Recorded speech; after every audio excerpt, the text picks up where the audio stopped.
I'm looking at the clock right now. Don't worry, we have something to eat after the service. Thanks, Paul, for the report. It's the first time I've heard about the group that you led. I'm so thankful that I had this opportunity to do so. Short prayer before we begin our study. Teach us your way, O Lord, that we may walk in your truth. Give us undivided hearts, that we may fear your name. For Christ's sake we pray. Amen. In beginning chapter 5 of his Gospel, Dr. Luke tells of how Jesus provided a miraculous catch of fish for Peter and his friends who had worked hard all night but caught nothing. Astonished at the catch of fish they had taken, Peter's response showed the immediate and immense impact of Jesus' greatness to his life. So he fell at his feet and said, "Go away from me, Lord. I am a sinful man." He saw himself in his true state, a sinful person before Christ. He acknowledged his utter unworthiness and insignificance before Jesus' greatness. Some 8 centuries before, a son of Amos by the name of Isaiah saw a vision of the Lord God seated on his throne, and confronted with the majestic holiness and power of the Almighty, his response was honestly striking. He cried, "Woe to me, I am ruined, for I am a man of unclean lips, and I live among a people of unclean lips, and my eyes have seen the King, the Lord Almighty." Isaiah 6. What is unexpected to me is that to such a man, God extended a call to be his messenger. Because he later on asked, "Whom shall I send? And who will go for us?" And Isaiah answered, "Here am I, send me." Chapter 6, verse 8. Isaiah became God's prophet. What about Simon Peter? Jesus said to him, "Don't be afraid. From now on, you will catch fish." Notice that God did not promise him and the boys more fish to catch if they follow him. In fact, Jesus promised nothing of material benefits to them at this stage. He just told them that in following him, they will be catching men instead of fish. And they followed Jesus and became his apostles. Some 45 or so years ago, a conversation happened in a balcony on top of Manhattan Plush Hotel, overlooking the Hudson River. "John, do you want to spend the rest of your life selling sugared water? Or do you want a chance to change the world?" That was the challenge of Steve Jobs, issued in 1983 to John Scully, then president of Pepsi-Cola.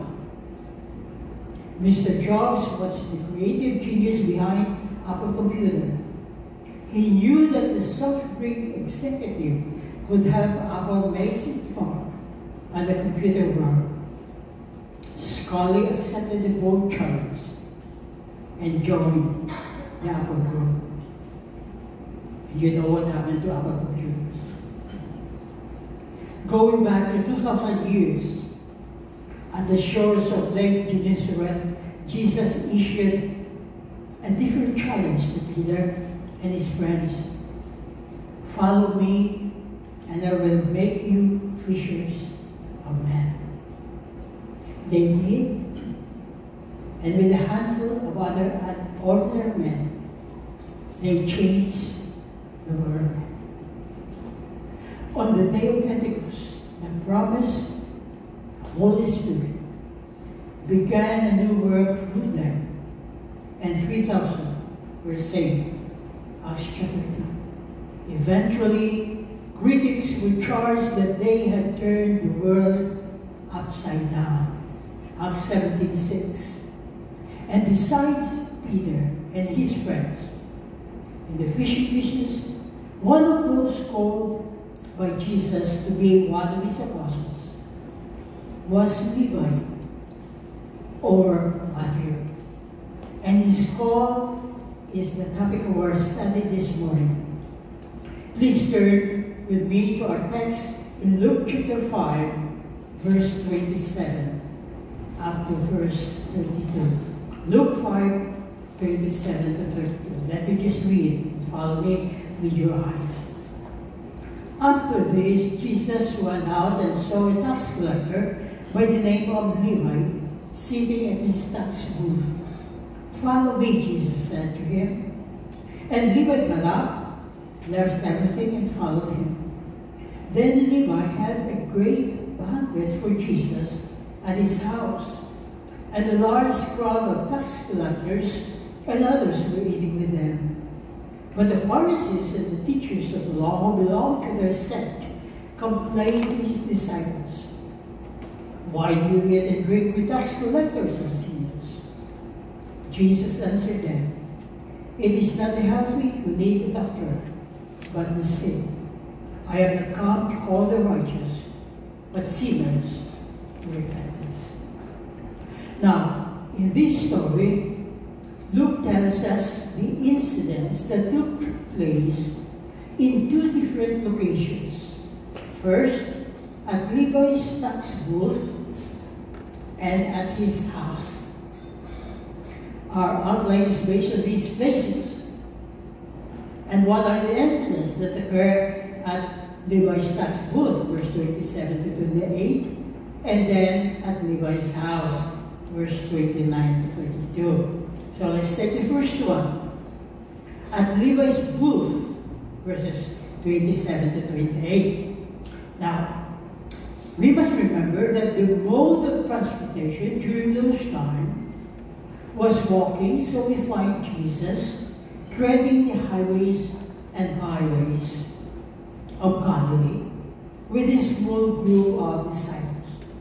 And one of those traveled, he passed by the tax collector booth owned by Matthew or Levi. The Gospel of Mark tells us that the place was beside the lake, which is just the right place for a tax booth. As boats came in with their goods and produce from different parts of the region, tax collectors need to be there to gather those merchants' duties for their merchandise. And Jesus saw Levi sitting at his tax booth. And Levi is one of the local tax collectors. And they are the least popular among the townspeople.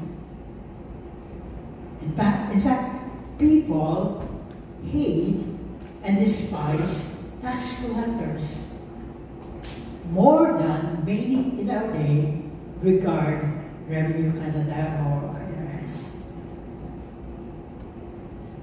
They are all branded as traitors, robbers, extortioners.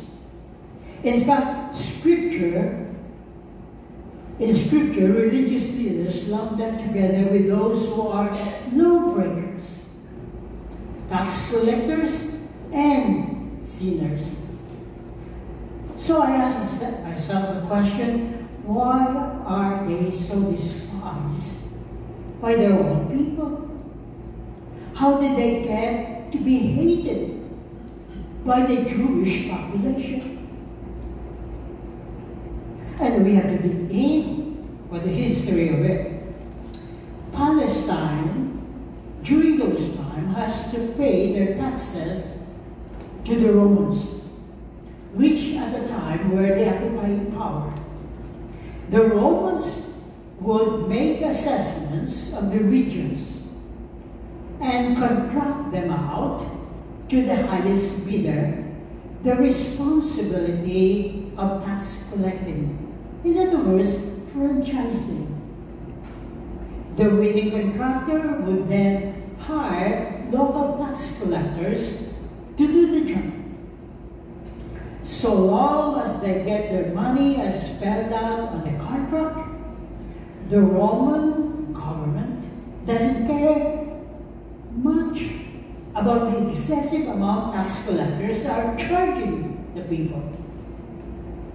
And this practice is so well known to the people that even John the Baptist had this to say to those tax collectors who responded to his preaching: "Don't collect any more than you are required to do." See? And remember Zacchaeus. You know that we short person, the short guy, mentioned in Luke chapter 19, is probably a contractor. He is described as a chief tax collector and wealthy. Tax collectors are traitors not only because they work for the Roman government, but also because they are ripping off their people. So what do we see happening at the tax office of Levi when Jesus passed by? We find Jesus calling Levi. He is calling Matthew the tax collector to follow him. Now, although it is not recorded in Scripture, I can just imagine the look at the face of those who are following Jesus Christ. What in the world is he doing? Why is he calling a traitor to become a follower? They must have murmured like they did when Jesus later on one occasion said to Zacchaeus, "Zacchaeus, I must stay at your house today." And of course, later in the passage, Jesus explained himself before the grumbling Pharisee. But notice Levi's response. And his response was instantaneous. "Follow me," said Jesus. And immediately he got up, left everything, and followed him. Now this is amazing. How does one account for the readiness of this man? Scripture is silent, but we can make one honest assumption.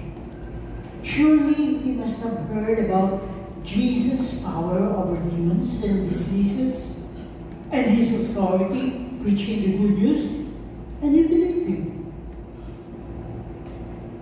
And that is a possibility, but ultimately, we must confess with the song, "I know not how the Spirit moves, convincing men of sin, revealing Jesus through the Word, creating faith in Him."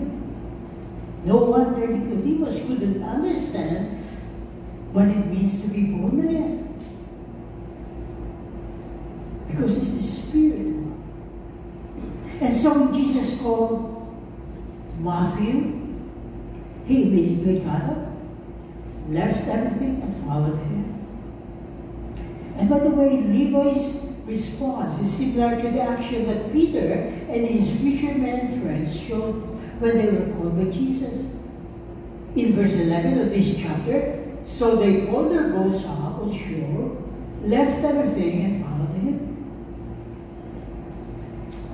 But Levi's decision of leaving everything to follow Jesus must have meant a considerable sacrifices as compared to fishermen. Why? For tax collectors were normally wealthy. Among Jesus' apostles, Matthew must have been the richest, and to leave all is something we should not miss when considering the boldness of his action. You see, if following Jesus, I'm saying this hypothetically, had not worked out for the fishermen, Peter and his friends, they could have returned to their boats and nets without any difficulty at all. To show you how easy it would have been to go back to fishing, the last chapter of the Gospel of John records Peter and 6 of his fellow apostles engaging in their former livelihood. However, this is extremely hard, if not impossible, in the case of Matthew. And you know why? Because the moment he left his tax booth, he was done for good. Because many of his compatriots, like vultures, would have been waiting to grab such lucrative position. So Levi's following Jesus was a final commitment. He had decided to follow Jesus. No turning back. No turning back. And the calling of the 12 apostles is in one sense unique, for they were called to be physically with Jesus. And to them the Great Commission was first given. They were the foundation of the church, Ephesians 2, with Christ being the cornerstone. But the characteristics of their call to follow Jesus are also the marks of our call to be his disciples. First, to follow Jesus and be his disciples is demanding and costly. They left everything and followed Jesus. Now, in their case, everything here refers to their occupation and their family relations. The call for them to be with Jesus physically necessitates that they leave everything. And to the 12, following Jesus demands so much. And for some, to literally leave our source of livelihood and home life may not apply. But to everyone, leaving our source of leaving everything to follow Jesus means that he is to be the priority and his will paramount in our life. And such lifestyle is also costly and demanding. Listen to what he said in Luke chapter 14. When large crowds were traveling with Jesus, and turning to them he said, "If anyone comes to me and does not hate his father and mother, his wife and children, his brothers and sisters, yes, even his own life, cannot, not hard or difficult, cannot be my disciples. And if anyone does not carry his cross and follow me, not hard, not difficult, cannot can be my disciples. Now, without getting into detailed explanation, Jesus is telling us two very important things that if we are to be his disciples. First, he wants our unrivaled affection. Second, our wholehearted submission. That's exactly what he's telling us. I want your unrivaled affection, your wholehearted submission. And that was, these are goals for us to aspire. For no disciple begins his life in Christ having a total affection and full submission to him. But through the work of the Holy Spirit and the disciples' obedience, he or she progresses toward these ideal conditions. Moreover, our heart's desire and intentions ought always to give Jesus our unrivaled affection and wholehearted submission.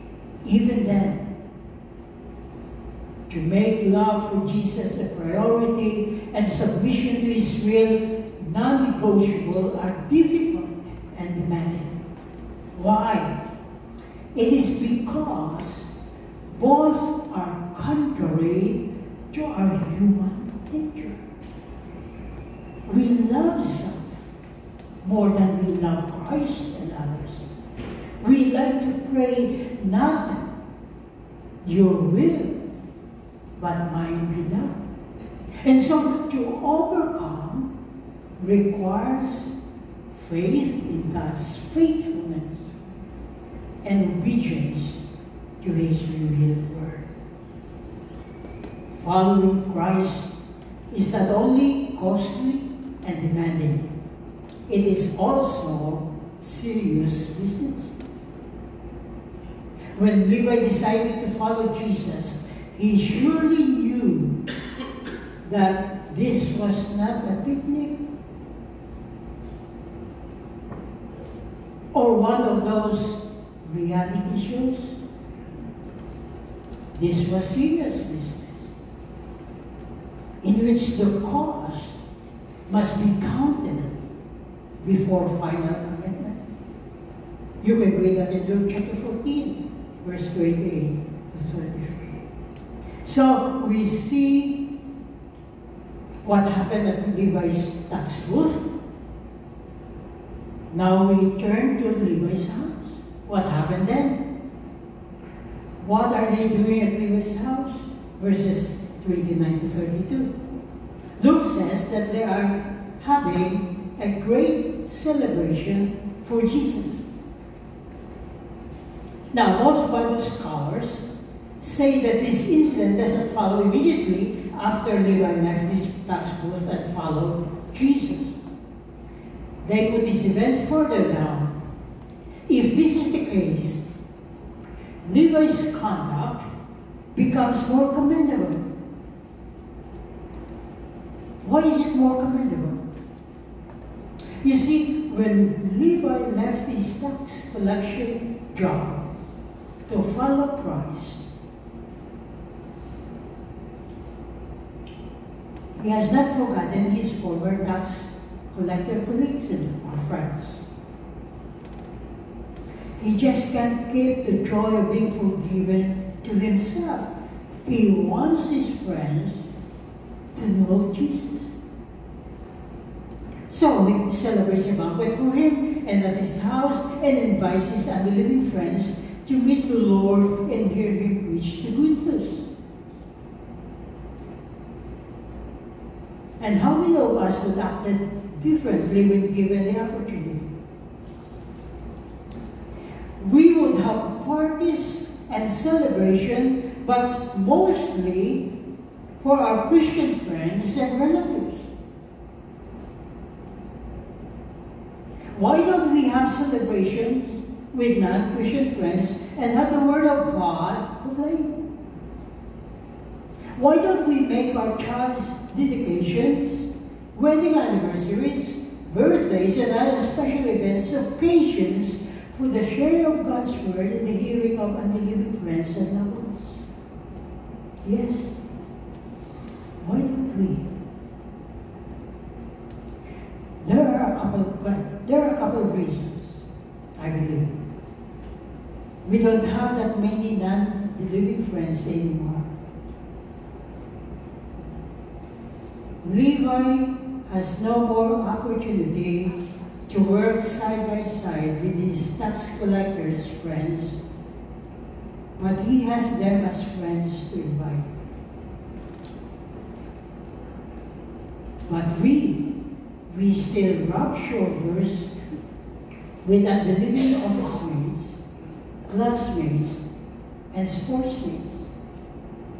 But are they friends to invite and witness? Since we become followers of Christ, our non-believing friends slowly disappear from our personal list of acquaintances. Have you ever wondered why? And because of this, we find that our gatherings are mostly for believers, when we could have unbelievers as well. Second reason, if ever we have unbelieving friends invited to our special gatherings, we don't have God's Word clearly proclaimed because we are ashamed to be branded too religious. We want our celebration to be neutral and entertaining, like that of the world. No wonder we have lost so many opportunities of making Christ known. Going back to Levi's house, something uncalled for happened. But the Pharisees and the teachers of the law complained. Verse 30. Here comes the bad guys.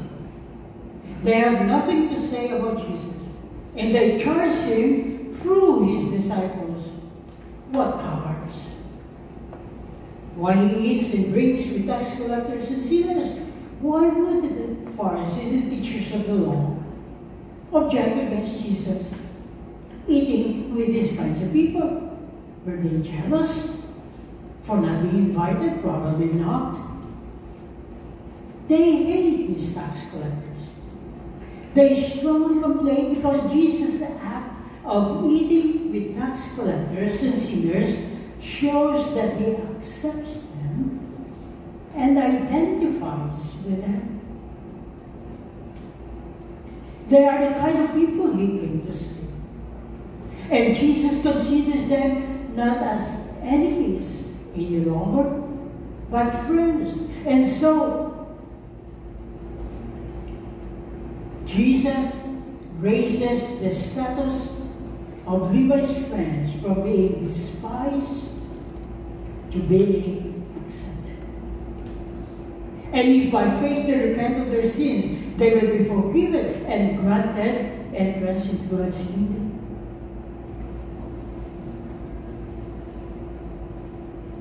You know, I'm thanking God for Levi, who invited his friends to meet and listen to Jesus.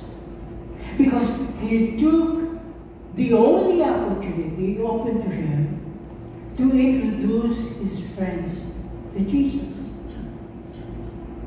On a personal note, I am thankful to God for sending missionaries to the Philippines with the good news of Jesus Christ.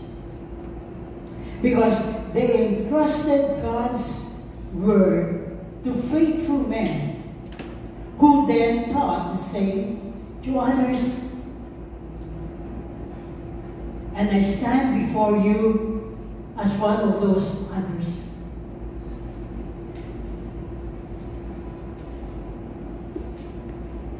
And some of you too were those others who have received and tasted the goodness of the Lord. It is now my holy responsibility and obligation in view of God's mercy to me and by His grace to continue making Christ known. How about you? That's a challenge.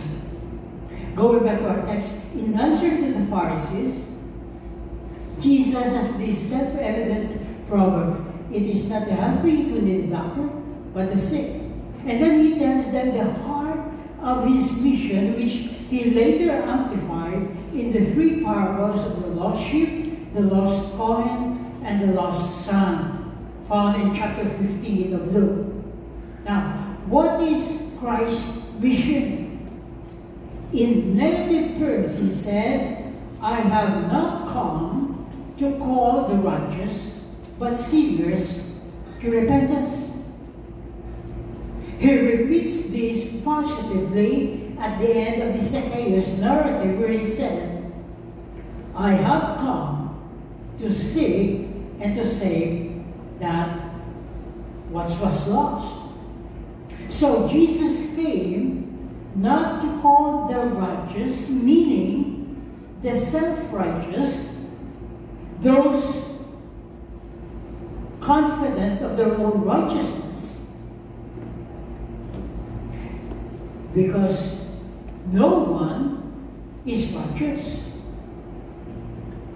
But they can be self-confident that they are righteous. But rather He calls sinners those who are alienated from God to salvation.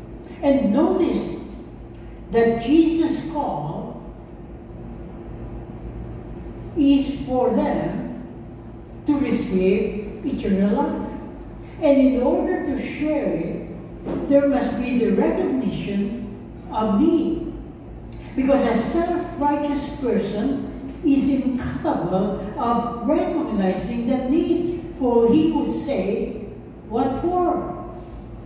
But a sinner can. And while the gospel of grace and forgiveness is offered for everyone, recognition of need of God's mercy and repentance must precede its reception. And the good news is that today, Jesus Christ is still in the business of calling people to His kingdom. He is not offering them sugared water, but a spring of living water welling up to eternal life. John 4. And maybe you are here this morning, and even every Sunday you've been here, but still your life has no peace at all. You are still burdened by sin and the cares of this life. Christ is inviting you to find rest in Him. He's calling you to follow Him. And for those of us who have received the gift of salvation, we are now a people belonging to God, that we may declare the praises of Him who called us out of darkness into His marvelous light. And this ministry is given to us by Christ, who reconciled us sinners to God by His death on the cross. And you may ask me, what message are we to bring to a dying world, Pastor? It is the message of reconciliation. God made Him, that is Christ, who had no sin, to be sin for us, that we might become the righteousness of God. Loved ones, we have this mandate from the Lord. We are to labor by His power and authority to see unbelievers become followers of Jesus Christ until He returns. The question is, are we doing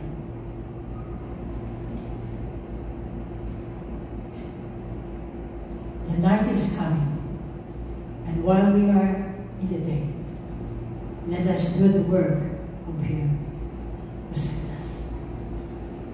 What a challenge from Paul, what a challenge from our pastor who challenged us of need for finances in our medical mission. What a challenge from our Lord and Master Jesus Christ to be His ambassadors, to reach the world for Him. Will you answer? It is my prayer that we will. Father God, I thank and praise You for Your word that You have said is powerful and sharper than any two-edged sword. It can penetrate the very recesses between our bones and marrows, and knows the intentions of our hearts. We pray, O Heavenly Father, that we will resolve by Your grace alone and by the Spirit's power that we will do all that we can to fulfill what You have commanded us to do. To go and make disciples.